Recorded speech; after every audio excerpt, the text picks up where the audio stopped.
Hi, everybody. It's Saria here. I just posted about my son turning his head and looking at me with adoring love. And I said, "What are you?" And he said, "What? I look at my mother, who I love and adore." And somebody asked on Facebook this question. I'm curious. Were you always comfortable with Lau gazing at you like that? I have similar experiences with my dad as you. Because I said after sharing that it's interesting to receive that love and care and that look, because I didn't have that in childhood. My dad was quite stone-faced, would blank me, would look at me like, why do I exist? Why am I here? And it was devastating for my heart because I just felt so unloved and so uncomfortable. Really made me like feel creeped out to be me because I felt so unloved. So Katie said, I'm comfortable. I'm curious, were you comfortable with Lau gazing at you like that? I have similar experiences with my dad as you. He uses looks and his mood to control the energy in the room. Having any male say those things to me and looks at me in that way would make me feel exposed and vulnerable and panicked and barely able to tolerate staying in my own skin. It feels really revealing and I think really unprotected. So I want to share a little bit about that. No, I haven't felt that with my son because he came from me, and I really was excited to have him. And he looked at me like that from a tiny baby with these big pooly eyes. I just went and spoke to him about it and said, as a little kid breastfeeding, I woke up one night and it said, he co-slept, and I woke up hearing, open your eyes, look at him. And I looked down at him and he just opened his eyes in the middle of being asleep, looked at me and just giggled his head off, just like so in love with me, then fell asleep and carried on breastfeeding. He's just, he used to be so exuberant in his love, like literally tackling me to hug me. That was uncomfortable because I had had a car accident and it would put my back out for days. I'd have to see a chiropractor. But I would still receive his love, but try to regulate him.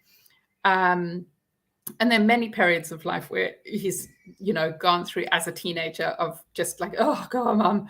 But I have never felt that with his love. His love is very pure. And I think a child's love is very different. But with men, for sure, I have felt so uncomfortable and a complete aversion. I remember dating a guy who was exceptionally nice. And I said I couldn't date him because he's too nice for me. I was only used to abuse from men. That's how my brothers had treated me. They always glared at me. And my dad, my brothers said, if I saw them in public and I greeted them, they would beat me when I got home. So I did not feel safe around men because what that would often mean is being hurt afterwards. So that was really uncomfortable. When I got together with my kid's dad, once he said that he loved me and I went, and I really had to learn to let in his love because it wasn't healthy. He had the same thing. He also felt an aversion because of what he'd experienced with his family. So it was really uncomfortable to be loved.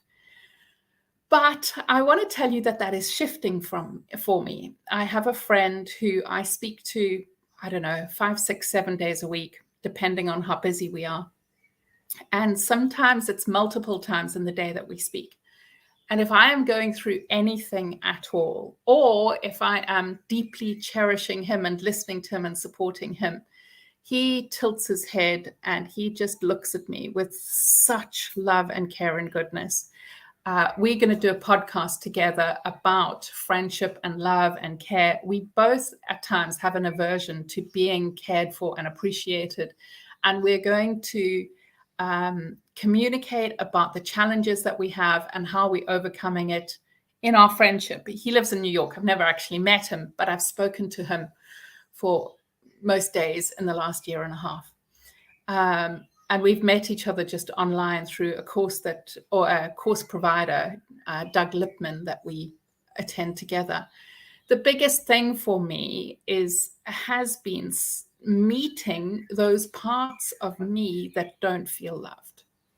And instead of trying to just quickly absorb the love around me, I have sat with the feeling inside of me of that shame, awkwardness, stickiness, cringiness, and really empathized with it, really sat with it and felt it in my body, and like met it physically, emotionally, mentally, understanding myself, letting myself know that what I'm feeling makes complete sense. Because when you receive that moment of love, all the experience of not being loved for so long in childhood comes up. And I've really had to manage not silencing the other person, because they've got a right to love me, and allowing that in, like hosting what's happening for me, and slowly letting that in, so that more and more the empathy that I feel towards myself, and allowing all those feelings to be, makes room for that love to be let in. When I used to run parenting classes, one of the things in the parenting classes that I used to teach is, a lot of parents would say to their kids, but I love you, and flood their kids with love. But if the kid is feeling angry, hurt, upset, ashamed, there is no room for the love.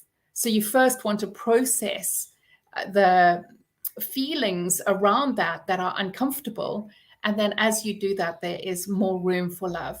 I know for myself that if there is an issue between a friend and I, that might even just be in my head because of rejection sensitivity dysphoria, and it may not be real for them, but they're saying to me, I love you, I cherish you, I care for you.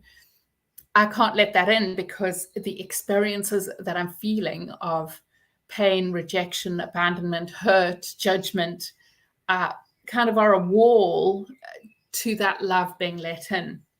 And so if I feel that wall, I receive the love, I love them back, and then I work through that wall and find a way to communicate it in a way that they know that the love is not personal, or the struggle or resistance or wall that I'm having is not due to them. It's due to my programming, rejection sensitivity dysphoria from ADHD, and that I'm working on that to really fully appreciate and value their love.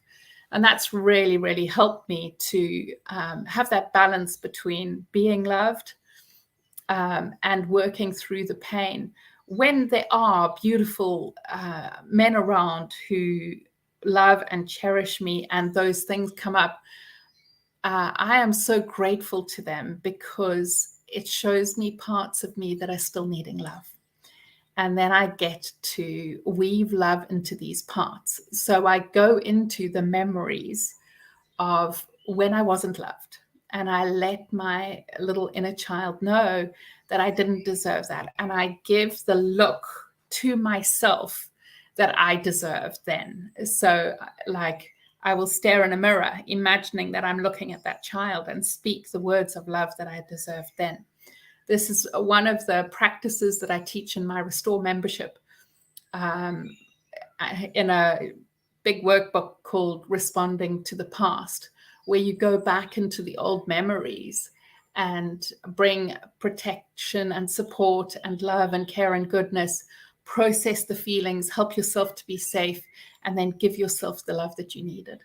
I'm happy to share the link. I suddenly realized I don't have a link up. I can quickly make one. This is the link to Restore, and it's a beautiful community of people who are healing from abuse and trauma and neglect, where we have a video library of over 100 videos dealing with a range of what everybody is going through on